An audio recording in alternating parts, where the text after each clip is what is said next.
शक्ति इस पर ज्यादा जानकारी के लिए पटना से हमारे साथ लाइव जुड़ गए हैं। शक्ति, इस मामले को लेकर क्या अपडेट है, क्या जानकारी सामने आ रही है?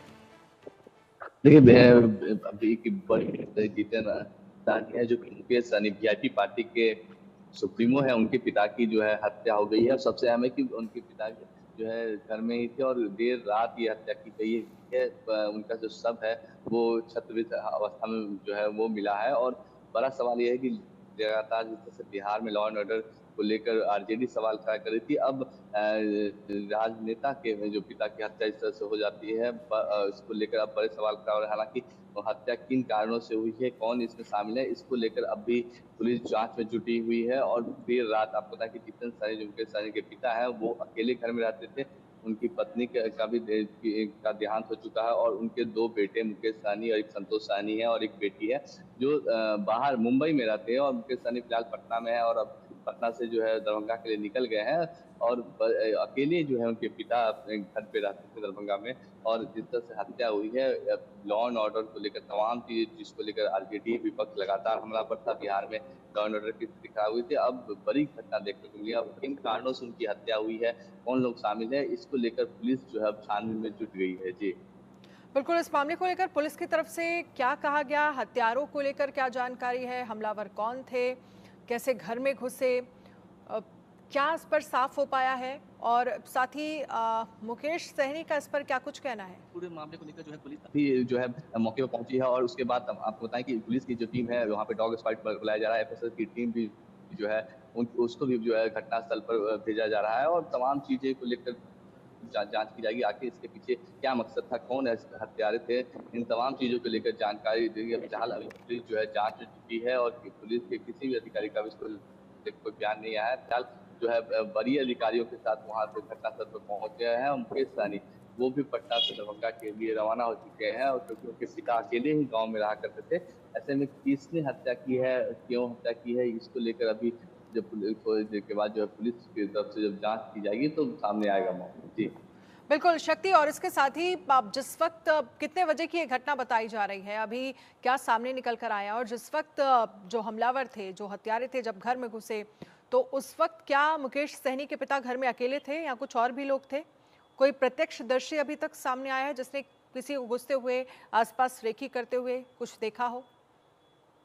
देखिए, मुकेश सहनी के पिता जितेंद्र सहनी जो है वो गांव में अकेले ही रहा करते थे। मुकेश सहनी दो भाई और एक बहन है और तीनों जो है मुंबई बाहर रहते हैं। मुकेश सहनी पटना में रहते हैं और लिहाजा उनके पिता जो है वो अकेले ही रहते हैं। उनकी पत्नी की भी मृत्यु हो चुकी है।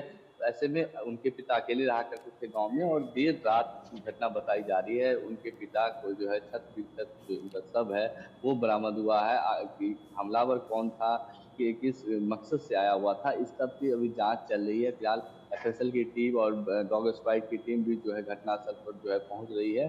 और तमाम वरीय अधिकारी भी जो है घटना वहां के लिए रवाना हो गए हैं। अब देखना यह होगा कि आखिर ये पुलिस इन्वेस्टिगेशन में क्या कुछ सामने निकल के आता, आखिर किन कारणों से जो है उनके पिता की हत्या की, क्योंकि वो अकेले गांव में रहा करते थे। और जो लोग हैं आसपास के लोगों का कहना है कि वो सामाजिक प्रवृत्ति के इंसान थे। ऐसे में उनकी हत्या किस कारणों से हुई है, ये भी अब जो बड़ा गंभीर सवाल है, खास करके बिहार पुलिस को लेकर। जिस तरह से लगातार बिहार में हत्याएं का दौर एक बार फिर से शुरू हो चुका है, विपक्ष लगातार इस पूरे मामले को लेकर जो है सरकार को घेर रही है कि बिहार में डबल इंजन की सरकार है, इसके बावजूद अपराधी घटनाएं बढ़ रही है। और अब एक राजनेता, एक पूर्व मंत्री भी रह चुके हैं मुकेश सहनी, उनके पिता की हत्या निश्चित रूप से बड़ा सवाल है प्रशासन से। जी लेकिन बिल्कुल ये वाकई बड़ा सवाल है, और एक बार पुलिस प्रशासन की कार्यशैली को लेकर भी, और क्या बदमाशों के हौसले एक बार फिर से बिहार में बुलंद होते हुए दिख रहे हैं। जिस तरह से ये पूरा मामला सामने आया है, सख्त जिस जिस स्थिति में डेड बॉडी मिली है,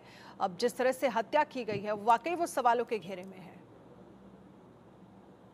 जी बिल्कुल, देखिए उनके घर में घुस के जो है उनके जितेंद्र सहनी थे उनके साथ मारपीट की गई है। और जो अभी जो हालात हैं जो पता चला उसमें जिस तरह से उनके सबको जो है काटा गया, छत विसर्जित किया गया है। इसका मतलब साफ है कि जो अपराधी था, जो आया था, वो काफी जो है पहले से ही उसकी जानकारी थी कि जितेंद्र सहनी जो है घर में अकेले रहते हैं और साथ ही साथ जो है उनके साथ कोई नहीं रहता है और किन हालात में रहते हैं, इन तमाम चीजों की जानकारी अपराधी को निश्चित रूप से पहले होगी और इसी के बाद जो है इसका फायदा उठा के, अकेले रहने का फायदा उठा के अपराधी जो है घर में घुसा है और देर रात की ये घटना बताई जा रही है और देर रात में जो है उनकी हत्या कर दी गई है। फिलहाल अभी कौन अपराधी है इन तमाम चीजों को चलिए ठीक है, शक्ति आप हमारे साथ जी।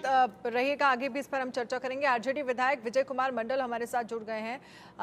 विजय कुमार मंडल जी, जिस तरह से ये पूरा मामला सामने आया है वो एक बार फिर से बिहार की कानून व्यवस्था पर सवाल खड़े करता है। मुकेश सहनी के पिता की हत्या की गई है और डेड बॉडी क्षत विक्षत मिली है, जिस स्थिति में मिली है, आप क्या कहेंगे इस पर?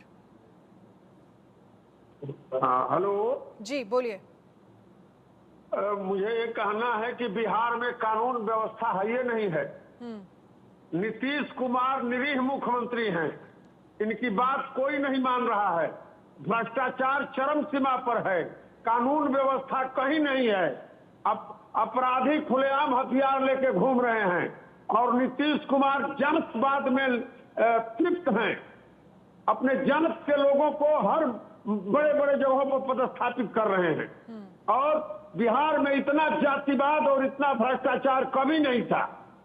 एक एक अफसर जो 4-4 विभाग के मालिक हैं, मंत्री का कोई कीमत नहीं है, विधायक का कोई कीमत नहीं है, कानून व्यवस्था कहीं नहीं है, अपराधी खुलेआम घूम रहे हैं और बिहार में नीतीश कुमार अप्रासंगिक हो चुके हैं।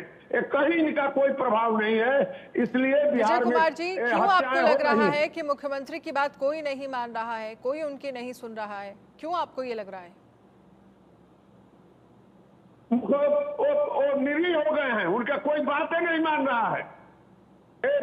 दिन भर इनके 4 मंत्री हैं और 4 अफसर हैं, वो घेरे रहते हैं, उन्हीं के अनुसार ही चलते हैं।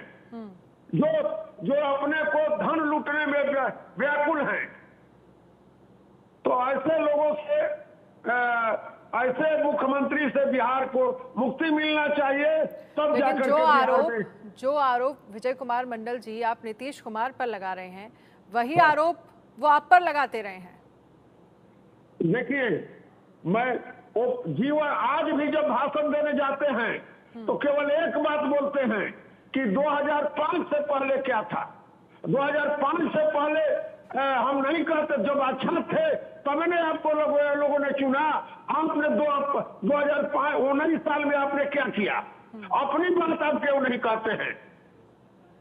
मैं एमएलए बना हूं तो मैं अपनी बात में कहूंगा कि मैंने इतना दिन में काम किया, कि मैं ये कहूंगा कि पीछे जो था वो उसने क्या किया।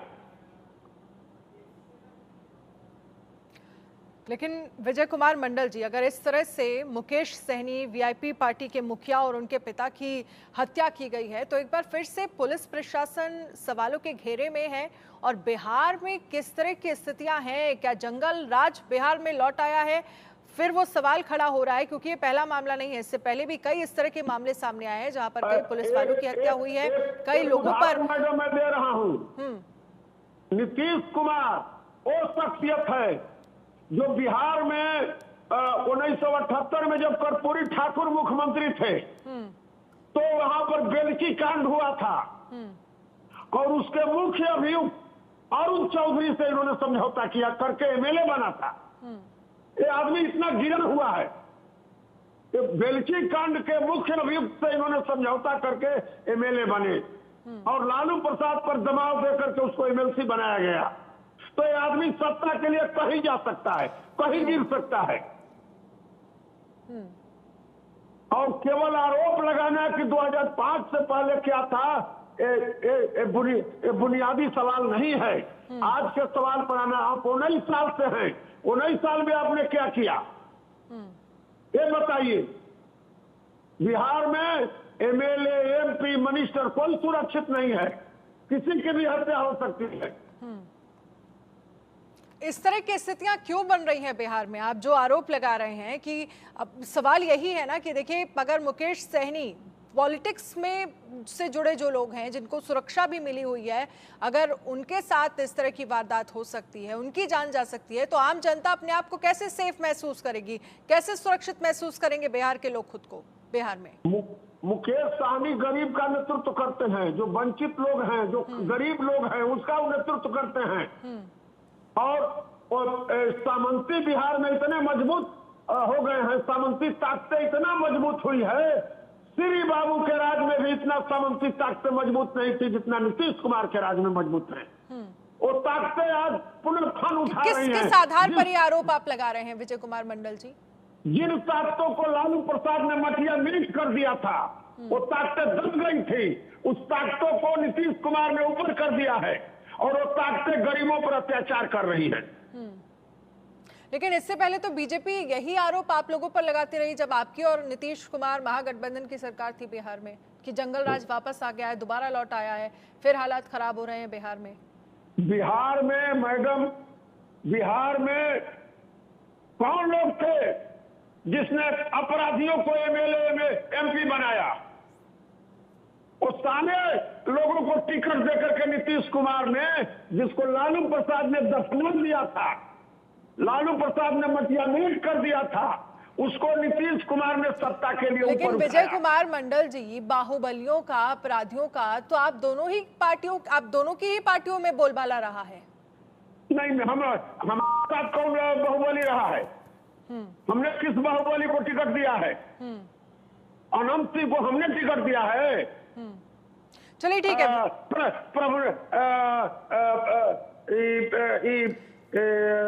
सुनील पांडे को हमने टिकट दिया है।